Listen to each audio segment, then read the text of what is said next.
Thank you so much, John Mark, for that really warm introduction.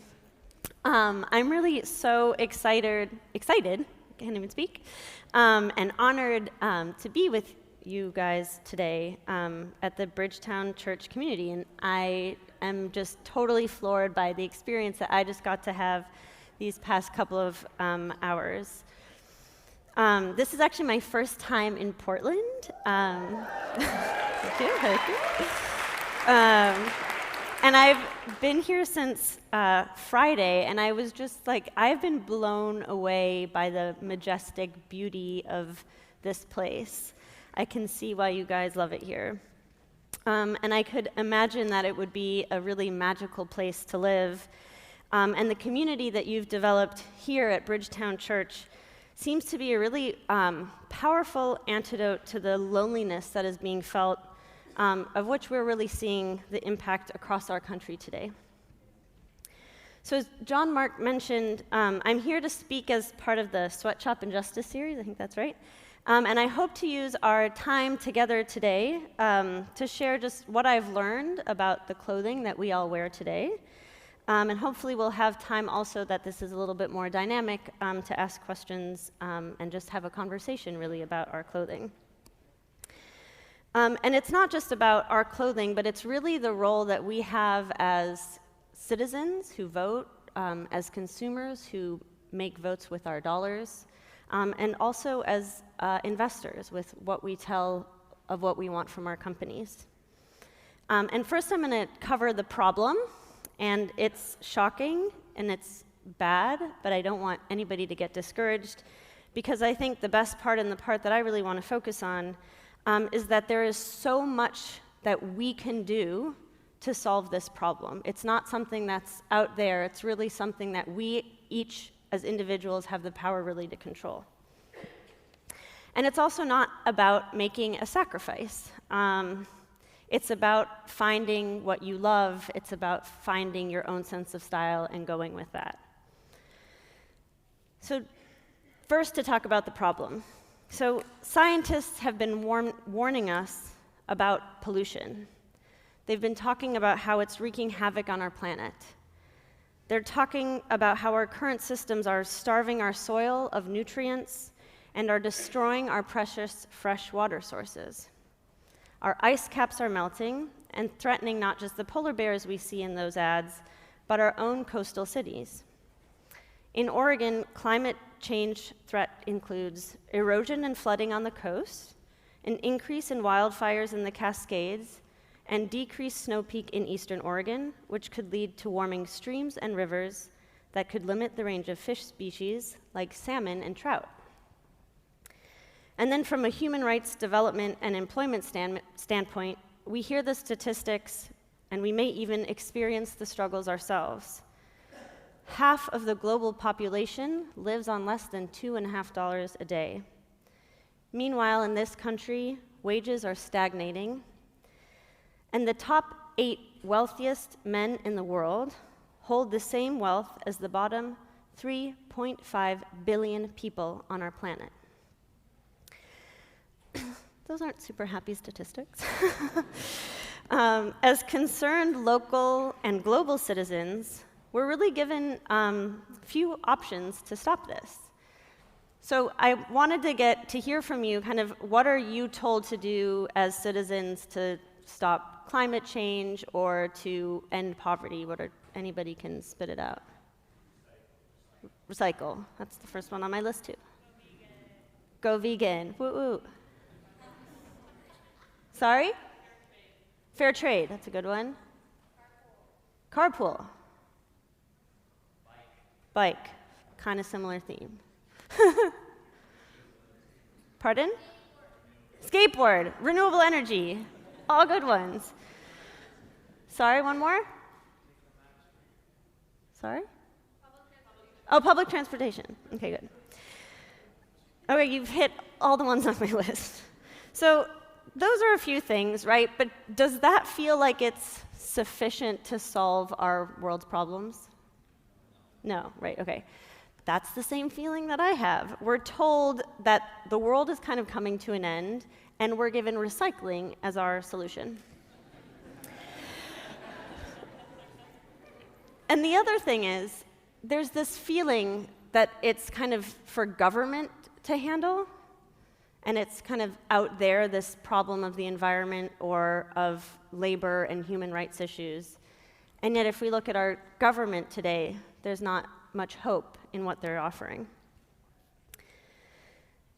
But what if I told you that actually we're the ones that hold the power, and we, as citizen consumers, wear that power every day? That power, of course, is our clothing. So no one has really talked about this yet, but quietly, as if kind of under the radar, the apparel industry has become one of the most polluting industries, and it's locking many of the world's poor, particularly women, in a cycle of poverty. So I want to spend some time unpacking how we got to now, and then what we can do to take back control. Because we're going to be able to answer that very challenging question of, I have nothing to wear, but also hopefully some of the world's most pressing problems. So it was actually, ironically, the company IKEA that said that we are at peak stuff. And it's certainly true that we are at peak stuff when it comes to our clothing. So just to get a sense of how much clothing is made today, I'd like anyone to take a guess of how many articles of clothing were produced in the year 2010, which was the last time a reliable survey was done on the subject. And I'll give you just a couple of parameters. There are around 7 billion people on the planet, and half of those people are living off $2.50 a day. So anybody, given that, throw out any number of how many clothing articles were made in 2010? 10 billion. A trillion. Whoa, guys. Half of the world's population is living off of $2.50. Okay, okay, this is the first time I have ever done this where people have overestimated. The correct answer is 150 billion. And we have never had so much clothing and at such dirt cheap prices. So in 1960, the average American invested in 25 new garments a year. And I say invested because those 25 pieces represented more than 10% of the average American salary. Today, we have almost tripled our consumption of clothing to nearly 70 pieces a year. That's adding yet another item to our overstuffed closets every week. And we buy so much stuff, and we have such overfilled closets, that we're in fact not even wearing our clothing. In fact, the latest survey of women was that we're wearing our clothing on average of 7 times before we get rid of it. So all of this is adding up to that $150 billion figure. But this kind of dramatic increase in stuff didn't just happen out of the blue. We didn't just one day say, like, I want a whole bunch of stuff of really low quality. It's not organic to human nature to want to shop that way. And in fact, it has been entirely externally manufactured, this idea of us, the US, as the consumers. So to understand this, we need to go back to the Mad Men era of the 1950s. Has anybody watched that show? Okay, cool. You're allowed to watch that one, right?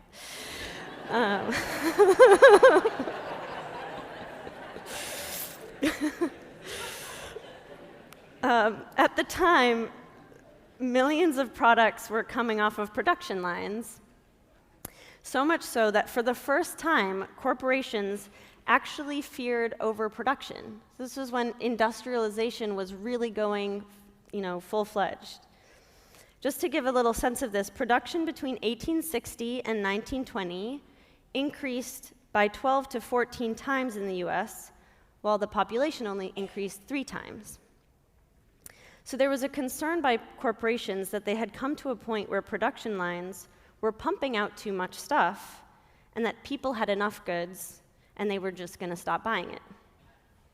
So up until this point, products were actually marketed for their functional utility. It was about what a quality product this would be. This is how it's going to last. And you can actually look at the advertising from that time to see that. In fact, even if some of you are wearing Levi's jeans, the relic of that is still there because they still use that original advertising, and it was all about quality.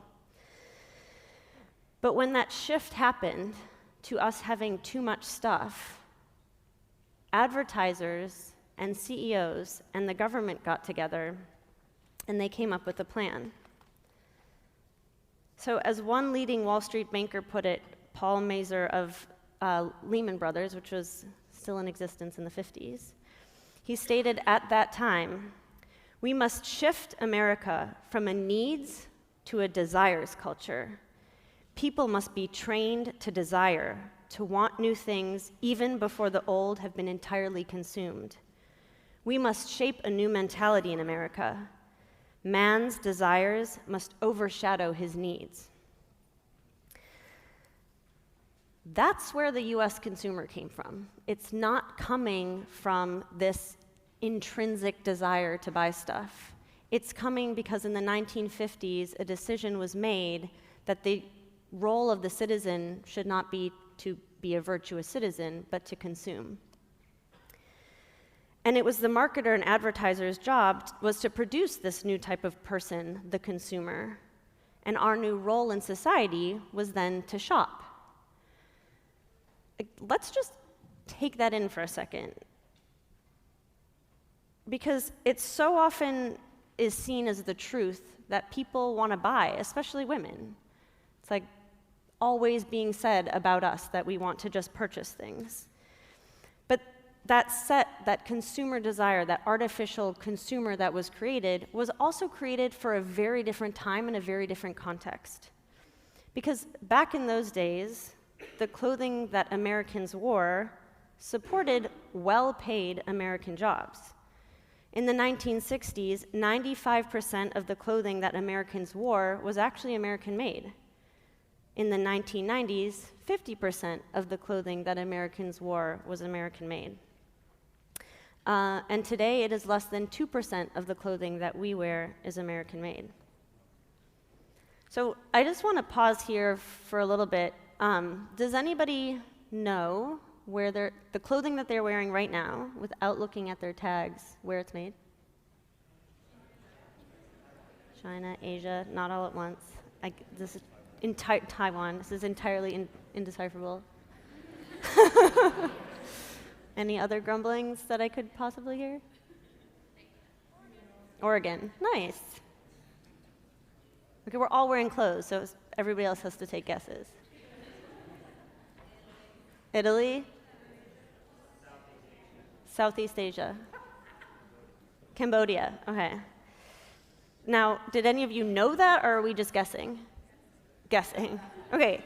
So I want you guys to actually take a look right now and note where your things are made. You can ask a friend. Nice! Just scream.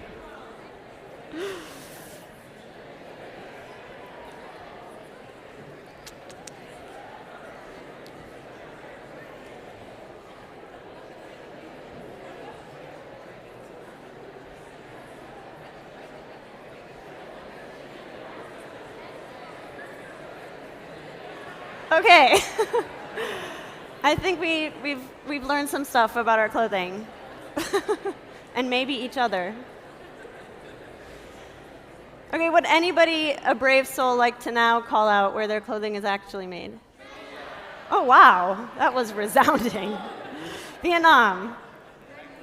Bangladesh.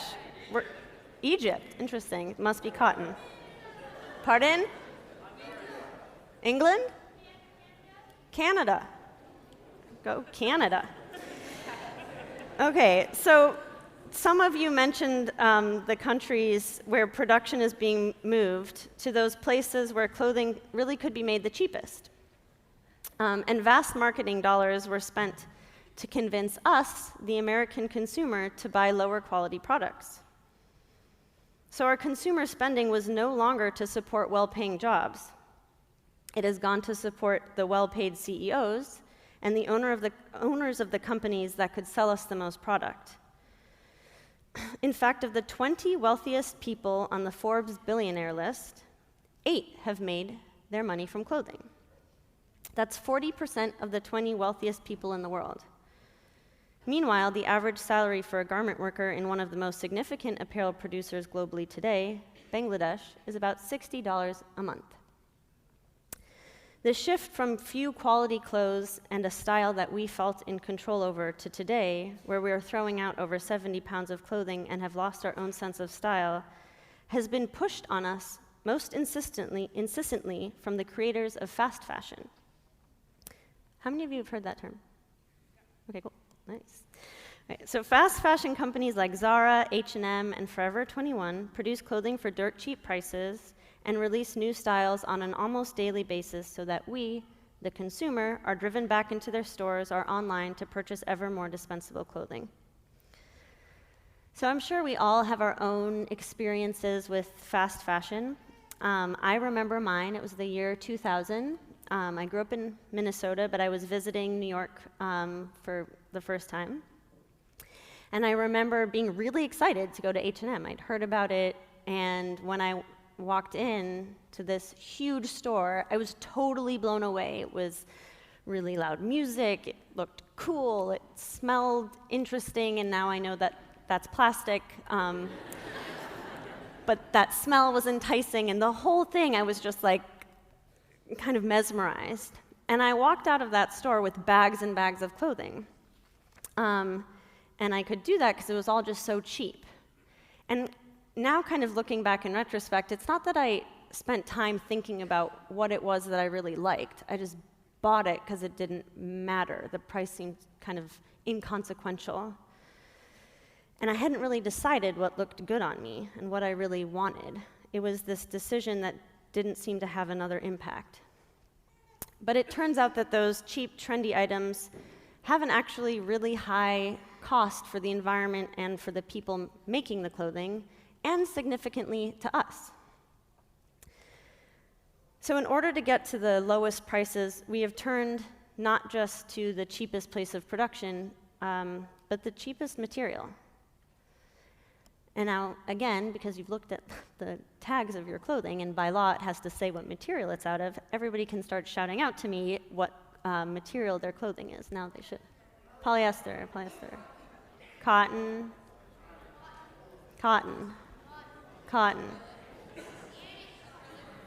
Organic cotton. What?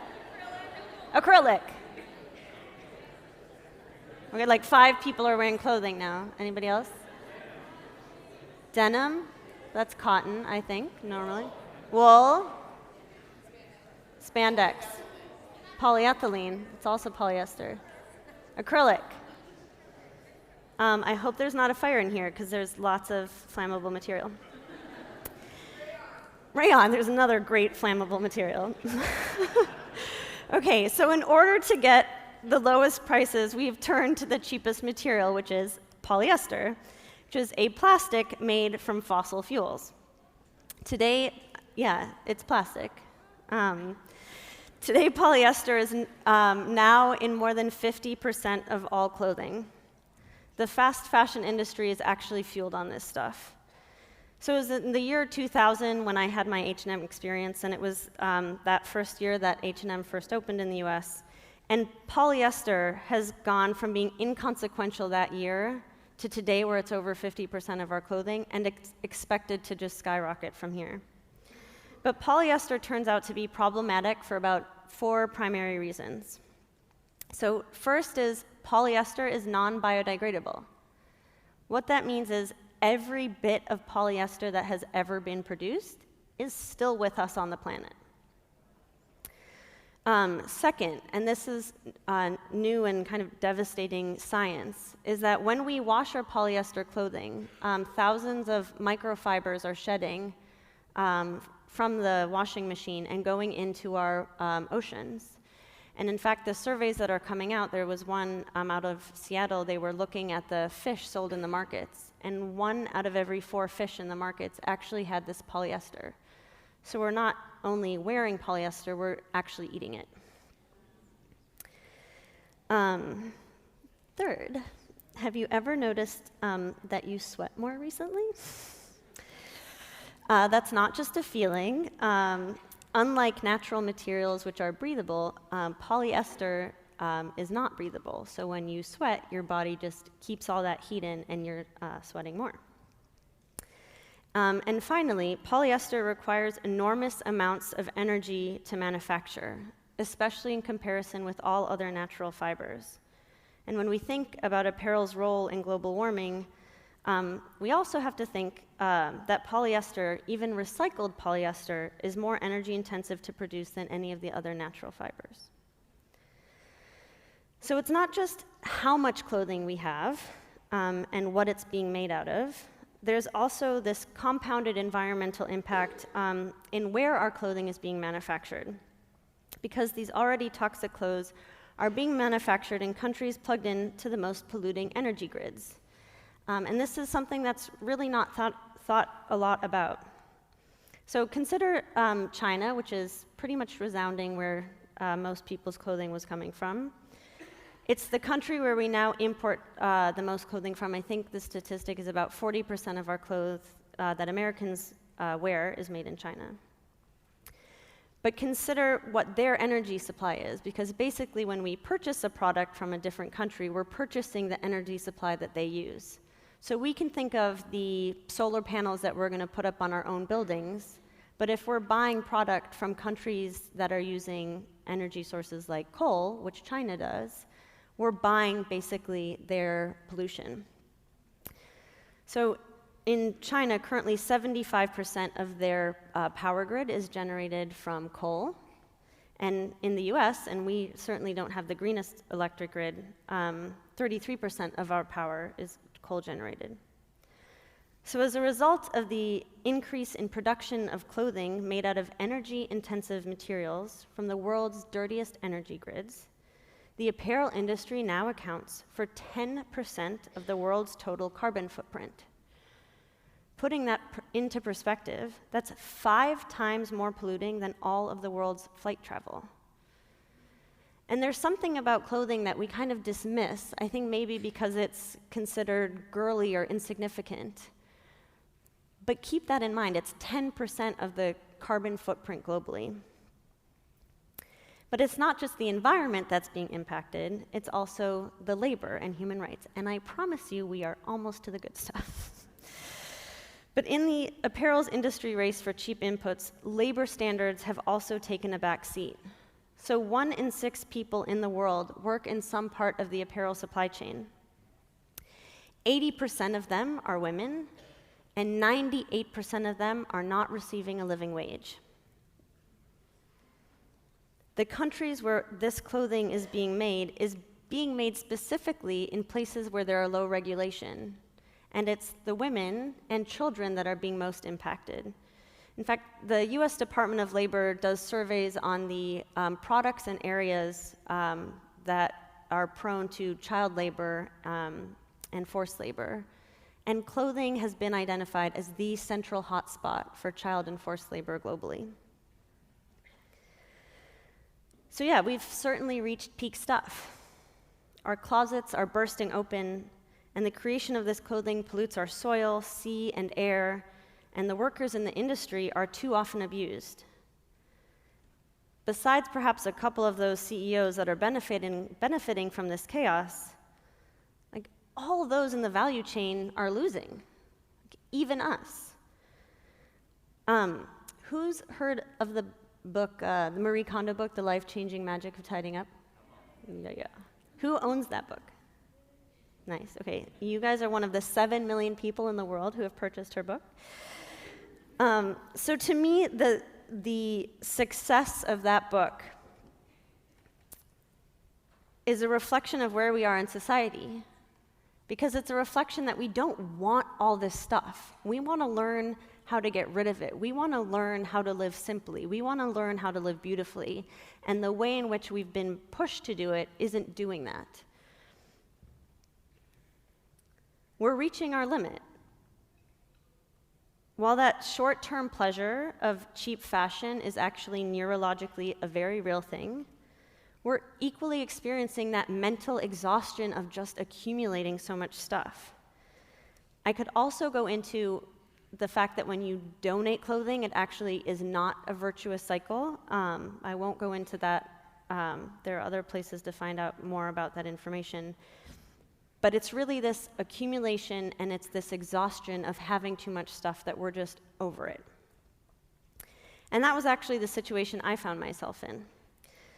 It was not out of any, I wish I could say it was out of some greater virtuous something that I wanted to do with the world, but for me it actually started from a really selfish place. I had a closet overflowing with clothing in my very small New York apartment, and I never had anything to wear, and I was really frustrated by that from a very selfish point of view.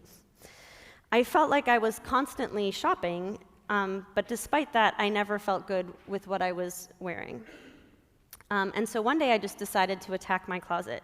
I basically did a somewhat of a version of what we've done together tonight, which is looking at my clothing, looking at where things were made, what it was made out of, what is polyester, what is acrylic.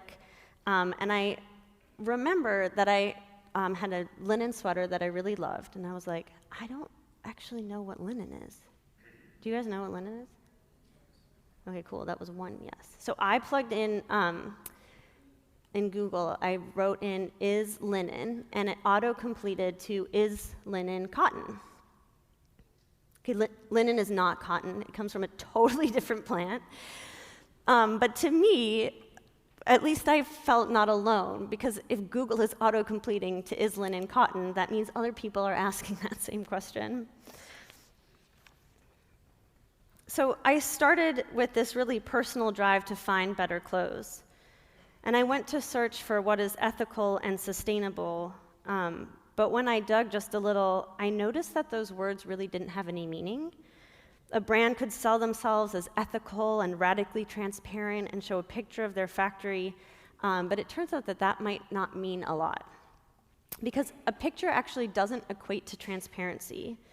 So transparency is publishing the names of the factories so that people, nonprofits, and other agencies can actually look to see whether what these companies are saying is actually reflected in reality. And a picture isn't demonstrating critical information like wages and healthcare coverage for workers. A picture doesn't reveal if a brand is dealing with shadow factories, which are these unaccounted for manufacturing facilities with often much lower standards than those photographed facilities. And also, a picture doesn't show if the cotton that is being used is organic, or if there are dye houses that actually are treating their water supply. And that's another big issue in this industry, because it is believed that actually 90% of the facilities that dye our material are actually just dumping that water into the local riverways. And when you look at the UN Sustainable Development Goals, a big piece of kind of the global goals is about fresh water, and apparel has a really bad role to play in that.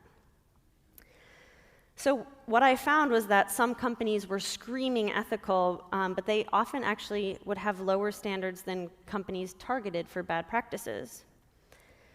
So meanwhile, I'm like doing all of this research, and this research morphed into this Google document with like each fact I was piecing together the state of this industry and everything that I've outlined.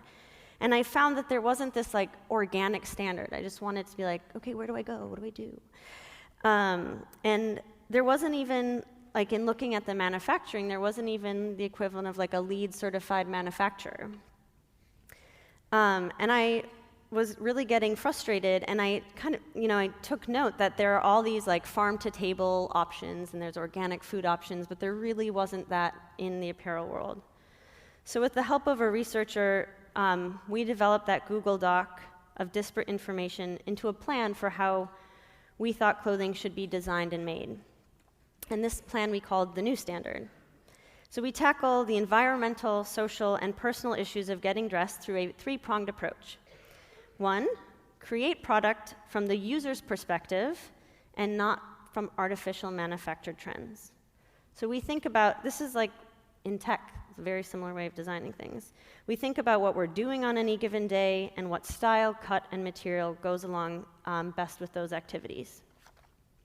2, we're only using the highest quality material, natural materials like linen, wool, alpaca, organic cotton, and silk.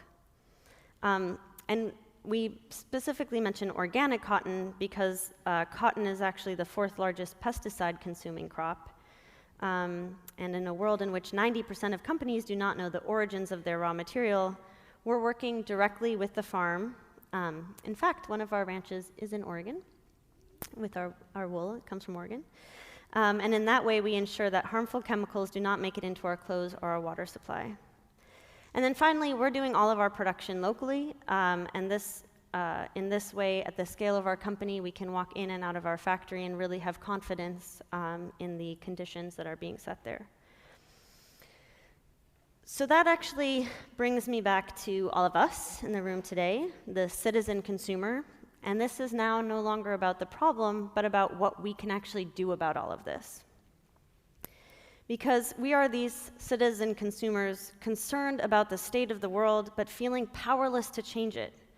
But if we begin to see ourselves not just as consumers, which is how we're always described, but as citizen consumers, and we start voting with our dollars, we really have the power to change the whole industry.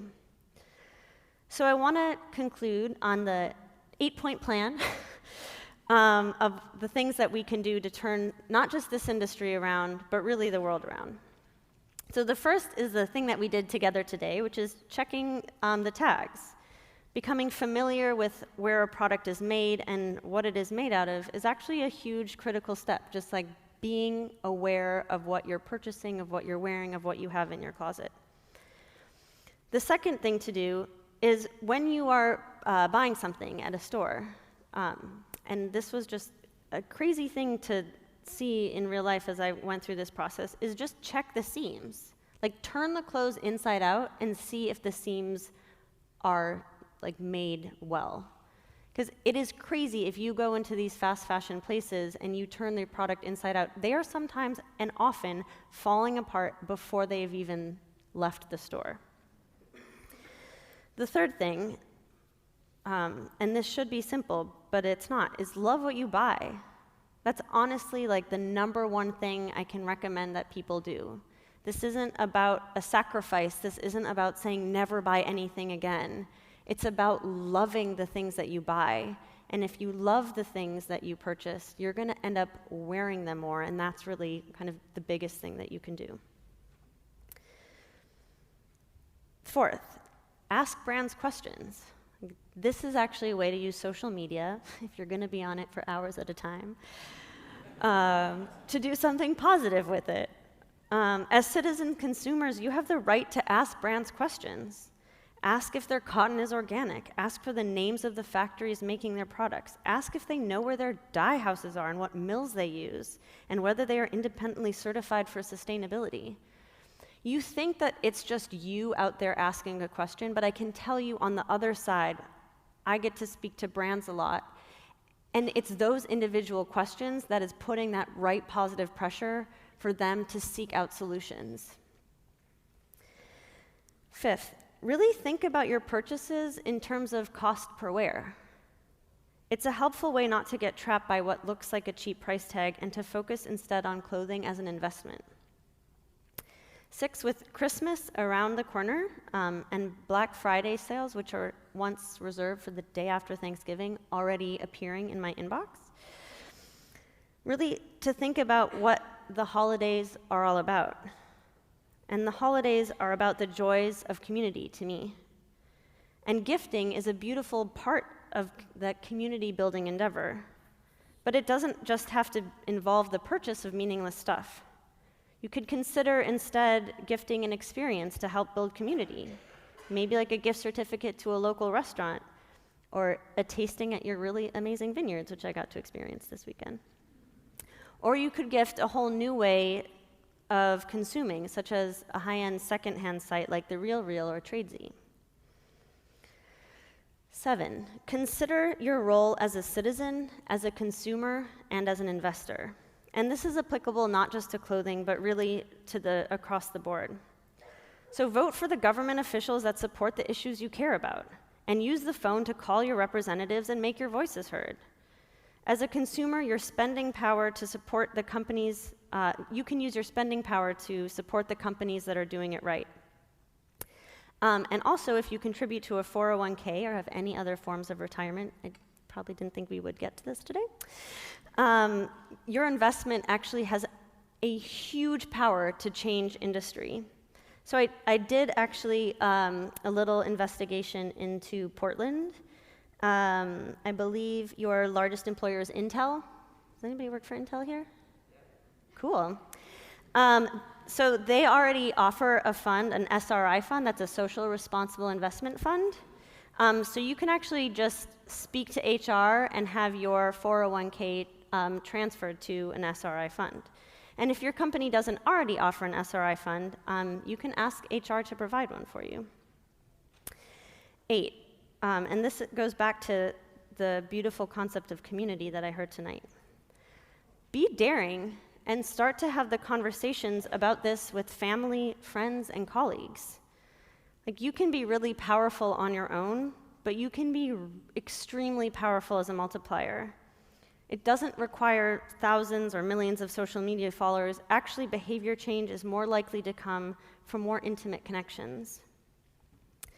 The beauty about leveraging your role in all of these different ways is that companies really listen, and it only takes a few people to create big change.